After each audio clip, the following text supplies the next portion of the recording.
now time for the upper finals between Method NA and Abrakeydabra, as the Underodd will be our first game in the series. And we've talked a lot about who is going to be making it into BlizzCon for that final seed spot. But let's start looking at who is going to be getting the second seed for the Western region as well, Tuttles. Yeah, we've seen a lot of really close matches between Abrakeydabra and Method NA this season, and it's going to be interesting to see what ends up happening with Method NA. They started off as our 6th seed on the week, just had a lackluster time trial performance, but in the past 2 games that we actually did see from them, it seems like they had stepped it up, practiced a lot for this weekend, and were here to play. So it's going to be a nice upper final between those 2 teams. And it might just end up determining how well, for example, we'll start seeing some of the other matchups, depending on how teams are practicing here, Sloot, whether or not Abrakeydabra or Method NA drops down, who they'll be facing up against for that lower finals going forward, because you got to see how 40K and No Girls Allowed are going to perform, if they're going to be knocking out and securing 40K's chance for that final seed going forward, or if it's going to be a little bit more of a shakeup. Yeah, I mean, there's different types of pressure on both sides right now. You know, the bottom bracket is kind of fighting for their BlizzCon spot, whereas the top is fighting for that better seeding, try to fight for that better seeding. So it depends. I mean, Method NA had a rock day yesterday. I mean, they were great. They had one bad map, I would say, and the rest of it was just, you know, just some of their best performances that we've seen all season, despite, you know, their concerns, some concerns that maybe they didn't practice enough.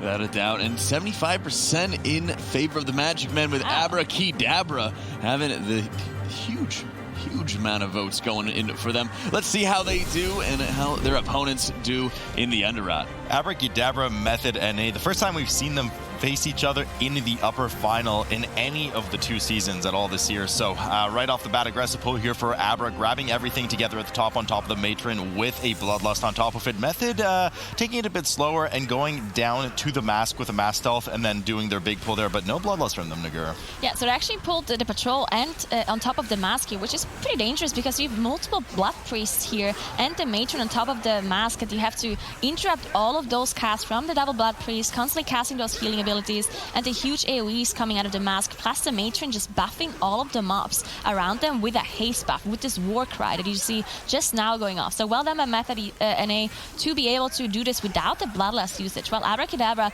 is still working on their pull. Not completely sure if they mismanaged the Sanguine a little bit there. Either way, it took them a little bit longer than Method NA, but they also got the 17% compared to the 11. There was a bit of mismanagement, so one of the Blood Priests actually ended up bathing in some of that Panini Cristini on the ground and just healing for like 40% HP, so they had to grip that out. So one of the advantages of the double Unholy DK here is not just, of course, the immense damage, but because we're in this sanguine nature, you have an extra grip on your hands that you can help with situations like I just mentioned, where, you know, a mob is accidentally left behind, not bumped properly, bathing in sanguine, whatever it may be. Nonetheless, both teams here on Elderly Axa right now, as Method NA has her down to 60%, and Abrakeydabra, I was about to say Method EU because I'm so used to Method EU being here, but Abrakeydabra 72% on Elderly Axa right now. You know, I don't think we've actually seen Underodd at all yet this entire weekend, so this is the first time we're seeing it. Now, it was a time trial dungeon, but these are some actually pretty nasty affixes, especially once we get to Kragma's room. Yeah, most definitely. You have Necrotic being super annoying. For the tank, as you see, Divine Field actually dropping very low as one of the casts is going through from the boss here. Did manage to recover though, but had to use a lot of cooldowns to keep him alive. But yeah, the affixes in general, not only Necrotic is going to be a huge problem for the tank, and that's why both of them are playing Dwarf to have the Stone Form available to get rid of those stacks, but you also have Sanguine. So lots of the mobs that are in Kragma's room have different kinds of HP. You have the Living Rods having more HP than anything else, and then you have Lashers and Maggots. All of them have different kinds of HP, so the Sanguine management will matter a lot, especially since you only have the Ring of Peace and some single target grips coming in by the DKs. You don't have anything like a Typhoon, for example, from a Rastadruid anymore. And yeah, you're absolutely right, but the second DK kind of helps just a bit. Really, yeah, exactly. So I was just about to say, really what it's going to come down to is killing the ads before that Sanguine triggers. I mean, this is an almost full room pull from Method NA here with the double Unholy DK trying to do some work. Shakibordy rocketing ahead, Lighty starting to catch up, and most of the trash starting to melt. Now they have to be really careful here with the Sanguine, but everything is dead at the same time. And that's exactly what I wanted to mention is Sanguine has that 1 second arming time. When it goes down, it doesn't immediately heal what's in it. So as long as you just kill everything within that second, not forehead this time, then you're good. And that's exactly what Method NA did. They pulled everything, and the Unholy DK just does so much damage that it just annihilated the entire room. Who cares about Necrotic? Who cares about saying? Who cares about anything? Who cares about any mechanic? What is life? Or any affix, right? Who cares about life even when Unholy DKs just kill things before you even have to worry about it? Yeah, that was just an insane pull coming out of Method NA here. They really just pulled. They got so much percentages just from just one pull that they did, and the trash just died in seconds even. It was just the insane damage coming out of Shakib and Ladi on that DK. Those pulls are usually very difficult just because the trash here is very dangerous. There's lots of casts that need to interrupt, and on top of that there's emissaries of tide in these pulls. That means that none of these mobs are stunnable, interruptible, nothing like that. And you have the maggots casting frontals, you have the lashers casting the stun that needs the absorb that can't be interrupted. So that's why also Yoda is running human actually. So he's running that human ratio to be able to get rid of the stun in case a lasher cast goes through on him. And you also have them running the Mist Reaver monks who can dispel the disease, which is the stun from the lashers. Yeah, it's funny. Usually this room takes a while and we talk about it just like you did, and we go, oh no, the lasher got interrupted, and we have the swarmer going out, and oh no, that person got low, and Method NA is already on the boss. Everything's already dead. There's nothing to even talk about for them about Kragma's room being dangerous because they just deleted it from this instance. Kragma now down to 68% for Method NA. That sits at 59% trash. Usually we see teams in the high 50s, low 60s worth of percentage trash. Abrakeydabra doing just way more modest pulls here. They did pull the Guardians on top of the remaining trash here in Kragma's room, but I mean, this is just basically a third of the pull that Method NA did earlier. Two Unholy DKs on either side too, so you really tell that Method NA had this room much better practiced. Yeah, I mean, they also didn't have the Bloodlust available for Abra because they did the bigger pull at the very start of the instance. So with Abra also pulling the skeletons here, they're going to be quite far ahead in trash actually. If you look at the percentages, 59 for Method NA, and once Abra is done with this pull, they're actually on 71%. So it is it's a 12% difference between the two. So if there's some time they can make up later for Abra, because they don't have to pull as much trash as Method NA does. So there's some advantages that they have, but Kragma already being on 23% here for Method NA, and Abra just now pulling it. Yeah, so I mean that's going to add up, but the thing is, trash to a certain extent is, I mean, it's obviously important. You need to finish the dungeon run fortified, but when you have so much power with two Unholy DKs, we talk about, oh no, how much 12% between the two teams. It's really not a big deal because with two Unholy DKs, you go, oh yeah, just pull an extra 12% on top of what we're already pulling. It doesn't matter if we cleave 15 targets or 25 targets, as long as we survive, it'll all die very quickly. So speaking of Death, Kragma here now down to 5%, so Method NA going to be finishing that up, and we'll see exactly what they do with the trash leading up to Sporecaller Zansha. Now, as far as the trash is concerned, you do need some babysitting because there are some emissaries of tides present, and of course we have the defilers present as well, which have several dangerous casts: Shadow Bolt Volley, the Withering Curse. So you need to be able to interrupt those. You need to be able to separate the enchanted emissary from them, and there's really just not as much prowess as you can take advantage of with the double Unholy DK as there is in Kragma's room, which they've already done. Kragma now down to 38% for Abrakeydabra. That sits at 71% trash. Method has of course dealt with Kragma and done a pull here with 59% trash. Yeah, there's another thing to know with the Emissary of Tides is that neither team has a Raster Druid. A Raster Druid usually very nice to deal with the tides because they can just constantly spam Entangling Roots on them, which only does for 8 seconds, but since there's no DR on them, they can just constantly recast a root. Now, Ring of Peace makes it so you can actually disconnect the Emissary of Tide from the Defilers or from another trash pack and just pull the tides by its own, so that will definitely help them as well, but you can't pull a whole trash pack and just constantly see the Emissary of Tides unless you have your Rogue constantly sap it, which means that the Rogue can't do anything else other than sapping. So we'll see what they do with the Ring of Peace here instead of the Entangling Roots. Abra just now getting closer to downing Kragma, while Method NA at this point, they are on 71% trash too. So they caught up on trash, and they're now pulling Zansha as well, with the Ring of Peace as I just mentioned here. Yep, the Ring of Peace and two emissaries on top of Zansha. And whether those two emissaries dies, I'm going to largely expect that the two Defilers are going to be pulled on top of the boss after, and they do still have the interrupts to kind of attend to those double interrupts needed per Defiler. So as long as you assign one melee melee in the tank, and then the other 2 melee to the second Defiler should be good. You can already see one of them marked with a green triangle there for them, so expect those to be pulled as soon as these tides are done teleporting out of the dungeon. Mushrooms finally explode here for Xancha. Frontal for the shockwave as well. Nerf does his best to try and point it towards some of the mushrooms, but he actually missed quite a few of them. Zmok, however, going down here on the side of Abrakeydabra. That's their second death in the dungeon, and they don't have the battle rest to give him either, so he has to release and run all the way back right now while the rest of the team tries to finish off this pack with Sanguine going down. I'm not sure if they killed the Hazard Spaghetti there, and Divine Field ticking down from the Wicked Frenzy as well from one of the Guardians. I mean, this is not the Abra that we saw yesterday so far. Yeah, this is a huge problem with... So they were... Okay, this first pull that they were doing here, this cost them a lot of setup time. They were seeing the Danger Noodle, and they had the Emissary of Tides come in at the same time while pulling the other Guardians on top. So it took them a while to set this pull up. And as soon as they had the setup happening, Smok went down immediately. And then because of the Emissary of Tides, they were not able to interrupt the Wicked Frenzy, and therefore Divine Field had the magic debuff because of the Enrage Wicked Frenzy that went off on one of the Guardians. And it's a magic debuff, so there's no way for Divine Field to get rid of it with the healer not present, not being able to dispel it, and it just ticked down on top of the Necrotic. So huge problems for them. Thankfully, they didn't have a full team wipe, and they still managed to get most of the trash done, but they have 3 deaths on the board, and just costing them so much. While Method NA, they're on 15% on Sancha at this point, and they also pulled the 2 Defilers on top, so they're in 79% trash as well. And well done with the Defilers there with a final bump from the Ring of Peace just as they're about to die to make sure to get the Sanguine pool away from the boss from Sporecaller Xancha. You don't want the boss healed in that nasty Sanguine on the ground. Abrakeydabra has started on Xancha now and is dealing with their 2 Emissary Tides as well on top of the boss. Now they're at 86%. I don't know if they're going to even bother or risk pulling the 2 Defilers that Method NA had to deal with. Method NA is done with the boss and is starting to head over to that more dangerous Guardian pack a bit further up front. Now, you know, part of the problem, we were discussing this earlier, Nagur, is it's nice when these big pulls come together. They look great. They're usually effective. But the problem is once you start taking too long to set them up, once there's too many moving parts, too high risk, at some point it's just more efficient to just brute force through it rather than have so many moving parts. You waste so much time. Everybody get in position, get tricks of the trade up. Is your CC ready? Are you good to go? And you just waste valuable seconds and all that set up for nothing in the end.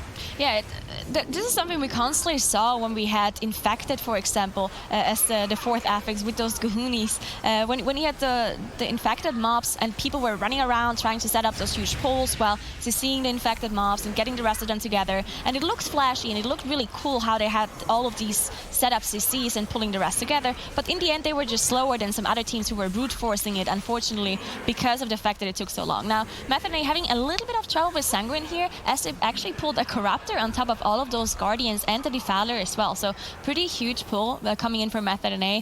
It only put them to 93%. Actually, 93% should be enough with the Emissary here. So they only have to kill the 2 Corruptors and the Emissary of Tides to get the 100%. Yeah, that should be all they need right there. And I mean, they're just rocketing through this dungeon right now. Yeah. Everything, it's a perfect run, 0 deaths from them. Percentages should be perfect here just at the very end. Nice little ROP bump at the beginning just to separate the mobs, but get them against the wall for their first Abyssal strike as well. Sporecaller Xancha still 33% for Abrakeydabra. Now, Abrakeydabra has, I suppose, the advantage of the early trash in the dungeon. They only need 6% left, and that 6% is exactly what we're seeing Method NA do here. So all they're going to need to do is mass stealth, get on their mounts, mass stealth, and head over towards the exit. But Method NA is way too far ahead on this point, and as always, you know, we have to mention the fact that there's 3 deaths on the board for Abrakeydabra. That's an extra 15 seconds that this team needs to overcome Method NA by. So I don't think this one's happening anything short of a wipe for Method NA, which is just not going to happen because it's fortified. This is the remainder of the trash. It's not that dangerous as long as you move out of the Abyssal strikes on the ground, and the last boss, not a big deal. Yeah, so this is a time trial dungeon, right? And Method NA was already faster than Abra in the time trials, even though their overall seed in time trials was lower for Method NA, and Abra beat them there. Obviously, they get the #1 spot for Abra. But in this dungeon specifically, Method NA got the 3rd spot, and Abra got 5th in the time trials. Even though it was only 13 seconds difference between those two, but Method NA definitely seems like they even improved their strategy from the time trials. As they're, I mean, if you look at the final time right now, it's 12 minutes and 20, and their time trial time was 15 minutes and 11. And they will definitely finish this dungeon faster than they did in their time trial. So definitely showing that they practiced this dungeon even more because they were not happy with their time trial time. And here they go with Bloodlust popped on the Unbound Abomination, rapidly filling up the energy bar. We always know, of course, the boss has energy filled instead of health. Spawns the blood effigies on either side. You kill 6 of them, you kill the boss. So here are the first 2 now. And they're actually almost about to fill the second bar as well. And just these fortified bosses at the player's gear level that they have here. And of course, their skill is just, it's crazy how fast they die. Unbound Abomination is basically down to 33% health at this point already. Only a couple of Rotting Spores have spawned and they're coming towards the group. And Abrakeydabra is just now killing the trash and getting access to this last boss. Yeah, this is really just the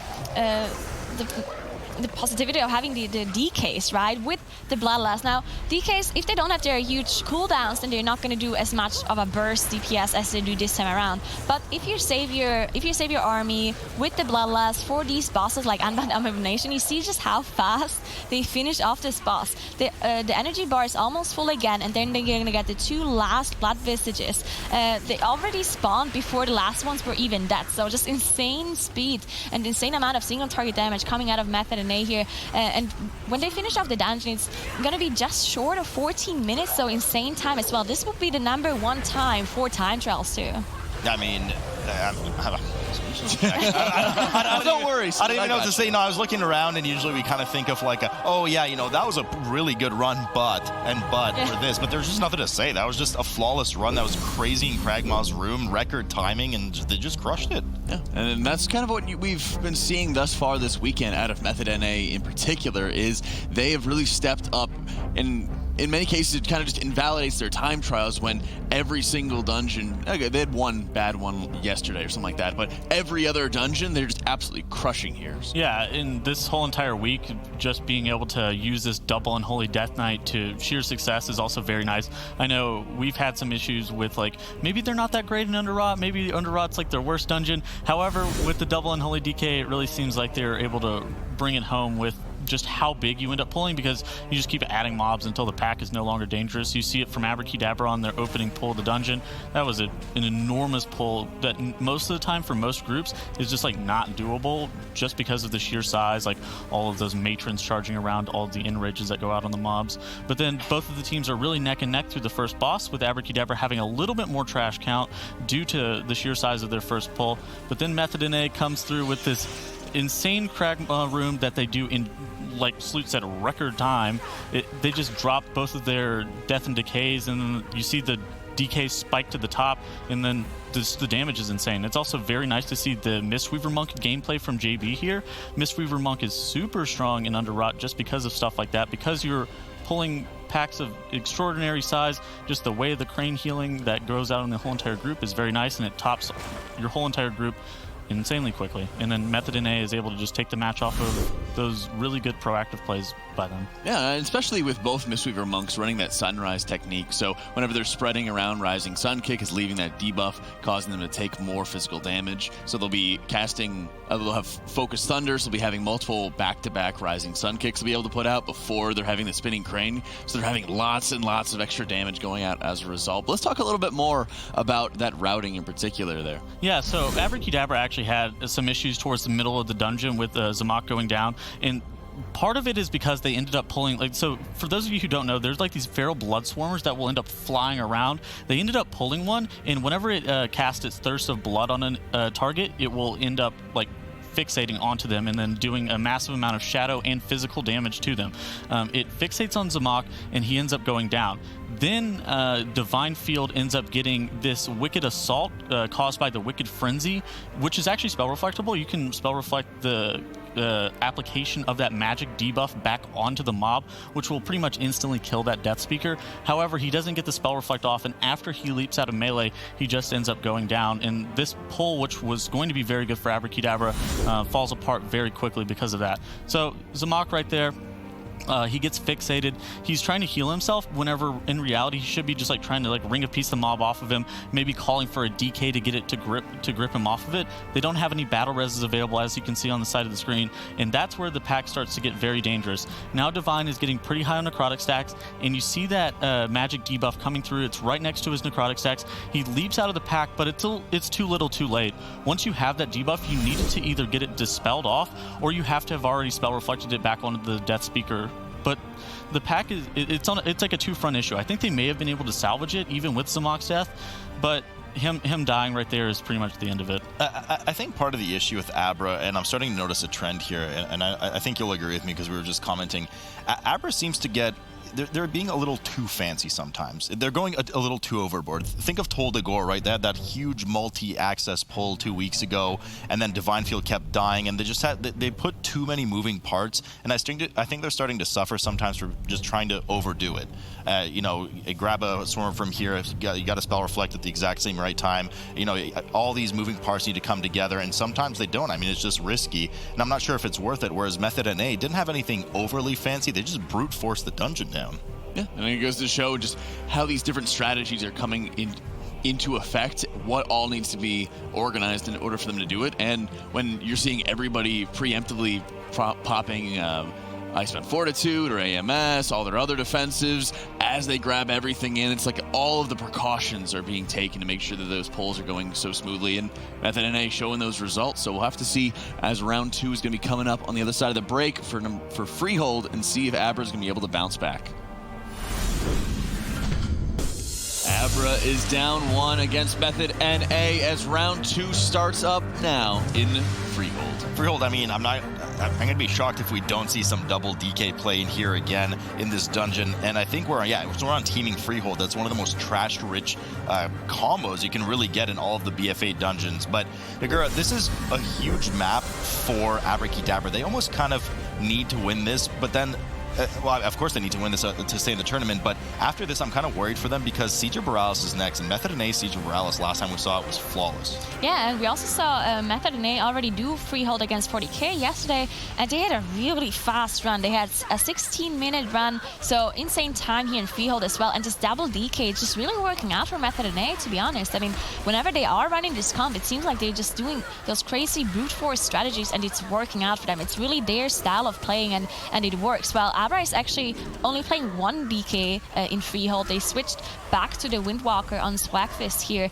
and Divine Field going down, unfortunately, at the very end of this pull. They might still be able to kite this one out, though. Do you remember at the end of Legion when the developers did a number squish and everyone's damage went down, and now we have Unholy DKs doing over 1 million DPS again and melting 31% of the trash before Abrakeedabra's even done 10% of their trash, and now they're running around frantically in circles because Divine Field died because those are unsustainable pulls for the tank long term. Nerf Tank got really low on their pull there. He finally got dispelled by JB at 2 stacks. He had gone through his shield wall, gone through his bolster last stand, everything.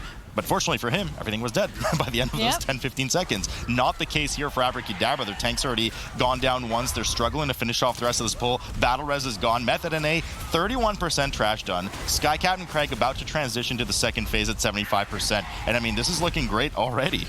Yeah, and this is what we keep talking about with the scaling, right? With the extra essences, everyone just doing so much extra damage, but the HP didn't scale as well as your damage did with 8.2 and with the gear that they have on this tournament realm. So Method NA, they just said, you know what? Instead of dealing with the mechanics, we just get so much damage. We're just making use of the extra damage we have and just brute forced everything down before any of those mechanics can even kill us. Because what Leidy calculated basically is that he said that any sort of damage just kills you immediately. There's no way of you surviving anything basically because the HP didn't scale as well as enough as the damage. So Method NA just completely outplaying the scaling by just killing everything before something happens to them. A good strategy. Kill it before it kills you. I like it. Method NA using their Bloodlust here and of course their armies and all their cooldowns a bit more defensively, if you will, in order to push Sky Captain Craig down from 75% as quickly to death, because that second phase is really the most dangerous and where teams have the hardest time just because it is an 18, Tyrannical, even at this gear level, it does have one-shot potential. If the parrot kind of guanos on your face, and then on top of it, you get one of the frontals, it can actually easily one-shot one of the DPSers and one of the melees. So they're trying to get through that phase as quickly as possible without hiccups, something that Abrakeydabra is doing as well. Abrakeydabra, though, only 23% trash. Of course, they have the death on the board, and they're now only at 35% on Sky Captain Craig. Swagfist getting down to 9% HP there. So that's just what I'm saying. The danger of the one-shot potential on this boss, very high. Yeah, so teams even using their defensives preemptively. We just saw the last stand being used there for Nerf Tank as well before the shot came out, just to make sure that in case a person gets hit that doesn't have any defensives ready, is able to survive it. And unfortunately, they all getting the goo as well in melee range here for Method NA. A little bit luckier on Abra's side, maybe Smok a little bit better at baiting it as well here. So as long as you don't get the goo, you should be fine on 100%. Lighty unfortunately going down here, but thankfully this at the very end of the boss, so he can just release and spawn there. About 5 seconds on the board now for Method NA as well. Yeah, and one advantage, I suppose, at least small advantage that Abrakeydabra does have on this boss is you're going to get more damage out of Smok at sitting at a range from the healer. He's doing about 16, 17k, whereas JB only did about 5k, because all he can really do is Crackling Jade Lightning just by sitting outside by himself, trying to bait all of the parrot poop down. So bit of an advantage, allowing Abrakeydabra to slowly catch up, but I mean, they're still 8% behind on trash. They're going to need to do an even more aggressive pull with trash later on, something that they just can't outclass Method NA right now, because Method NA has 2 unholy DKs, so they're going to need to hope that Method NA has some screw-ups, because they are not going to beat Method NA at clearing trash faster in this dungeon. They might have a single target advantage, but that's really where it stops. Yeah, and Mistweaver really being so much better than Residue when it comes to those huge pulls, just because a Mistweaver can pop their cooldowns and just do 200k HPS, so you don't even have to bother for a couple of seconds with the Mistweaver just popping their CDs as well. And now you see Abra did finally manage to get across the bridge too and down the first boss. They are on 23%, Method NA already on 32 at this point though, and now we will see how they deal with those trash pulls. And again, there's just no way for Abra to do bigger pulls than Method NA does because of the different comps. So they need to make up their time by, I don't know, having a better strategy, being more efficient with their routes. But we already saw Method NA strategy, and it was really fast. It was really fast, and here it is again. Method NA with a giant trash pull on top of the boss. That unholy battery is going to funnel into single target damage on Captain Rule and Captain Jolly. Most of the trash that they pulled is already dead, putting them up to 44%, and the two bosses are at an average of 75% health between the two of them. Abrakeydabra doing a pretty substantial trash pull here, has not yet pulled the boss. Finally, they pull the boss now, and they're going to hope to get a lot out of Ashine as they try to cleave down the trash. A lot of danger coming in here, though, for Divinefield as he pops his shield wall, just tries to stay alive. He has no other cooldowns available. Smok's Iron Bark is down as well. So after this, that trash needs to die, and it does, just because of the unholy DK's damage. Yeah, he actually went up to 1.8 million DPS here for Abrakeydabra side. So these are the kind of pulls that they have to do. They need to pull all of this trash on top of the boss, and you see they actually keep chaining. So there's one mob that is a seed there in the corner with an incap by Swagfist, which probably is a caster, so they don't want to deal with that. But you still have the Buccaneers that are getting gripped in. Oh, it's a Brime skill, yeah. So they now gripped it in on top, and this is something that actually works really nice, very efficient, to just constantly chain mobs on top of the boss here, because there's the friendly brews, the positive brew buffs on the floor that can give you haste or crit. It can also give a negative debuff, a damage over time effect if you put the mobs inside of it, which can help you out as well. It can help you out indeed, and it's actually really quite crucial for playing the boss properly and getting as much, just killing it as quickly as possible. Now, the relative advantage you gain from the positive brews versus the negative brew going on top of the boss is actually quite small. So you actually want as many of those negative brews to spawn for two reasons. One, it does a substantial amount of damage to the bosses, and two is that Captain Raoul is often stationary because he's casting Barrel Smash, and by doing so, you can't really get in there to get good brews, and often brews are cast on him. So he just naturally gets a ton of damage if those bad brews spawn on top of him.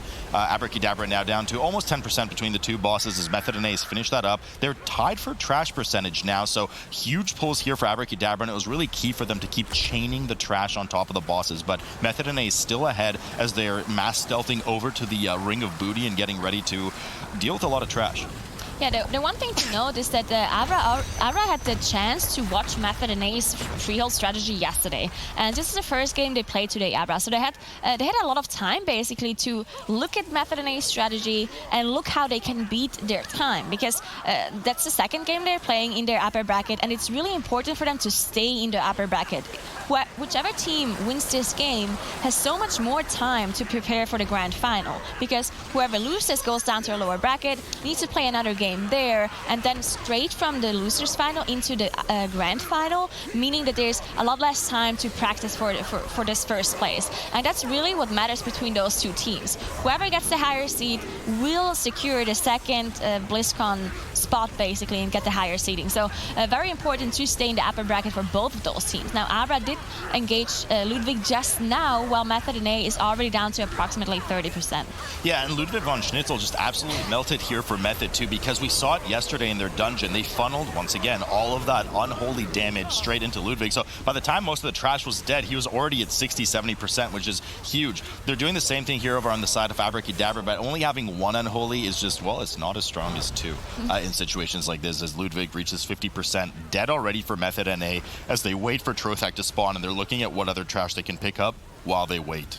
Yeah, it really seems like this very first pull that Method and A did just put them so far ahead, because Abra, it seemed like Abra did a little bit better even after the first boss, but because Method and A caught up so much time at the very start of the dungeon, that whatever Abra did afterwards wasn't as good as this first pull for Method and A. So Abra is still trying to catch up. They now downed Ludwig, so they're doing very similar pulls as Method and A, just everything a little bit slower and a little bit further behind. Method and A now pulling a lot of trash on top of Trothak, and it seems like Abra wants to do the same.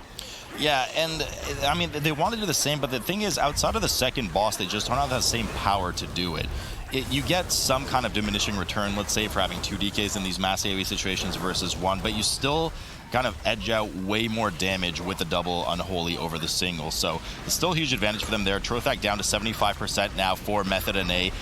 The unholy DKs being just a bit greedy as they sit in there into the Shark Tornado, taking a bit of damage but wanting to maximize their DPS output on the boss, as Abrakeydabra combining a bunch of trash similarly on top of Trothak, who's starting to lose quite a bit of HP quite rapidly as long as that trash stays alive, but it's going down and the unholy's burst is going to come to an end soon.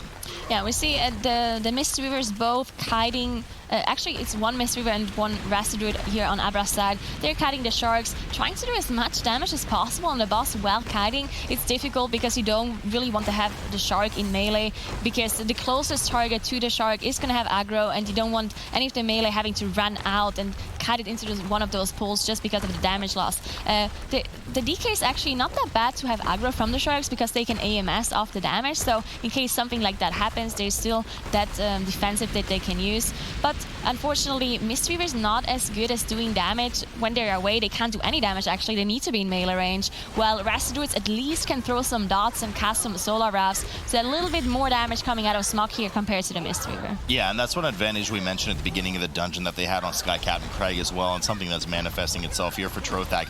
And you could see it because I was just saying, hey, you know, Trothak's already at 70-75% for Method and A when Abrakeydabra was just pulling it, and now they're only 2%, 3% apart just because they were able to get so much trash on top of Trothak. Ashan was doing so much damage, and they're getting an extra bit of gain from Smok as well on top of it. That's allowing them to stabilize it. Now, of course, another round of cooldowns coming up here for Trothak, for Method and A, as they start to rocket ahead on the boss by another 8% or so. So it should put them ahead on the boss, but this is looking to be actually pretty close in the end. The two teams are only a few percent, 2% apart on trash, and it's just going to come down to, well, who can pull more on top of Harlan at the very end of the dungeon, because we're nearing that end soon. Yeah, this is very close between those two. One more thing I wanted to note is about the Unholy's actually not benefiting as much from the Monk debuff, from the physical debuff compared to the other melee, just because most of their damage is not actually physical. So they would benefit more from a Demon Hunter magic debuff compared to having the Windwalker. Unfortunately, Dr. J going down for Abra, so they did have a rest to get him back up, but with those 5 seconds, on how close this match is. It can really matter at the end. Dude, my heart just skipped a beat. Divinefield dropping to 2% health there. They're just being so aggressive and so greedy, trying to get as much damage, understandably, on Trothak. They know how close the match is right now. They must be watching the cast as well, but they just had to consume their second battle res there on that attempt. Jay not only procs his cheat death, so he basically died one time, and then he actually got finished off a second time. So really kind of sloppy and aggressive play from Jay there. Cost him an extra 5 seconds. Method NA already heading across the bridge. They kind of ran past everything. We know they're just going to run right up, and they're going to all mass shadow meld at the top of the stairs with their Night Elf Racial. Abrakeydabra likely to do the same thing, and they're actually ahead by Trash by 1%. Really not a big deal, though, once they move to Harlan, because everything is just going to be cleaved down in a frenzy, and both teams are going to grab Harlan, grab the pack on the side, and just cleave everything down.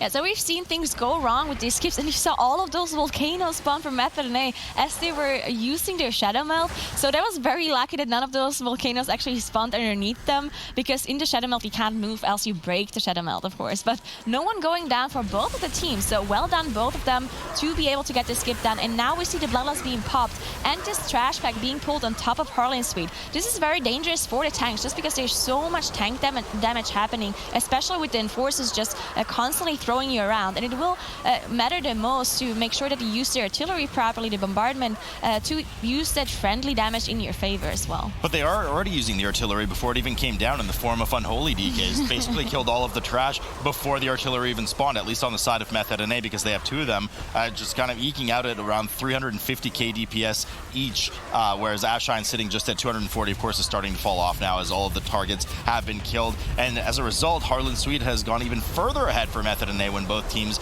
generally pulled it around the same time. I mean, you can see the Bloodlust timers, they're perfectly in sync almost. So Harlan Suite now behind for Abrakeydabra just a bit, but we do know they have slightly superior single target damage outside of the Unholy Battery into the single target. So it might help them in the end. Hopefully it will, but keep in mind, and it is that close already in this match, they need to win this by over 5 seconds in order to beat Method NA. Yeah, and I mean, the Unholy really good here at the start of the pool with all the cooldowns, the Bloodlust, their army coming in, but then the damage drops off quite a bit the longer the fight lasts. So at the very end, once the boss also gets a damage increase on it, in theory, Abrascom should be better there at the end, so there's some time they can make up. But Shakib going down, that means there's no time advantage anymore. 2 deaths for both teams, and now you can slowly see Abra actually catching up in that single target damage. So this is really going to go down to the wire. Really down to the wire, and Shakib Dunk being Shakib dead is the last thing you want to see when the match is this close at the end here. Harlan Suite separated by 1 to 2% between the two teams. Trash percentage largely irrelevant because both teams are just mass pulling on top of the cannons right now, and they will deal with a Ravager pack hopefully during this boss so they don't spend the time afterwards. Ashon getting clipped there by one of the cannonball barrages, as well as Method NA starts to get slightly ahead and pull away yet again with 5 to 6% difference. Keep in mind, once Harlan Suite reaches 30%, he enters the final phase of his encounter, taking double damage. So at that point, Harlan Suite's just going to absolutely melt. Yeah, so we see still 5% boss damage, boss DPS difference, just because Abra had to deal with this trash still that Method NA already dealt with. There's still 2% and 3% for both of the teams left that they have to do. But the trash mobs are already there for Method NA, while Abra still has to pull them. So just an advantage for Method NA, again, as they are below 30% now, and the boss is just going to melt at this point. Yeah, it's going to melt, and the chances of them having another death here is pretty low, as most of the trash is dead. They're only going to get one cannonball barrage that they can just honestly scramble in various directions on, and it looks like they're going to be able to edge out over Abrakeydabra here and take a sweep on the upper final series. 6% left on Harlan Suite as the final cannonball barrage comes in for Abrakeydabra, who's still missing 2% trash, and that is just not enough. Method NA, with a huge dominant performance in this series, takes it 2-0 and moves on to the grand finals. Method NA has looked incredibly impressive this weekend. Taking that win brings them right into the grand finals and puts them in a really strong position to overtake Abrakeydabra in terms of seeding for BlizzCon. Yeah, that was a very close match between. We actually saw pretty good the discrepancy between the two comps. The Windwalker Monk bringing significantly more single target damage. We saw them starting to catch up on some of the bosses, but unfortunately it wasn't enough for Abrakeydabra there. Especially when it comes down to trash percentages. You saw maybe 3 or 4 really big pulls out of Method NA in order to get the majority of their trash percentage. Then they just put whatever they need to into the last boss, let the cannons do all the work. Yeah, I mean, and Abrakeydabra actually pulled a lot of, did like similarly sized pulls as well that just went awry at the very beginning, and then it felt like Abra was trying to play catch up just because of how shaky their first pull ended up being. They were significantly behind after killing Skycap and Crag, whereas Method NA here with his opening pull, double Unholy Death Knight, they were bursting both over 1 million DPS there for like a sustained period of time, and then they pull a decent amount of trash into Ludwig as well. And overall, it's just they're just using this double Unholy Death Knight as it is supposed to be used and utilizing it in the way that it needs to be used. Abrakeydabra, they use their comp with the Windwalker Monk in the same way, like in a similar way, unfortunately, which like begs to question, should Abrakeydabra be looking to play this double Unholy in the Freehold? Obviously, it goes down to practice a little bit. You can't just like slot in the Unholy Death Knight if you believe it's better, but there has to be a reason that they believe it's better. It was a close match though, so it could have honestly gone either way. It could have been, and I think there was, what, a 7-second difference onto that one. Let's check those final times. 16:08 to 16:01 on that edge. So yeah, you're right. It is very close from these teams, but you know what? Another interesting thing that I hadn't thought about until now is that a lot of the 8 teams so far here, Sloot, have been a lot cleaner than previous week, and just so going to show that step up from 17 to 18 for week 2 was pretty jarring, but I think a lot of teams are getting much more comfortable now. Yeah, much more comfortable, and you know, we're entering a new affix as well. So at the beginning of the season, beguiling was new for everybody, and there's still a lot of route optimization to be done. There probably still is at this point too. And then it wasn't even just teams practicing and getting better, but I think also something that hit hard and made teams kind of rethink their strategies was the Outlaw Rogue nerf that had come in at the beginning of the season. So that caused a lot of teams to rethink, and now we're seeing this surgence of just unholy DKs popping up everywhere. Yeah, that's a really good point onto that one. And Method NA is moving on into the grand finals, and Abrakeydabra is awaiting the winners between our next series coming up between No Girls Allowed and 40K.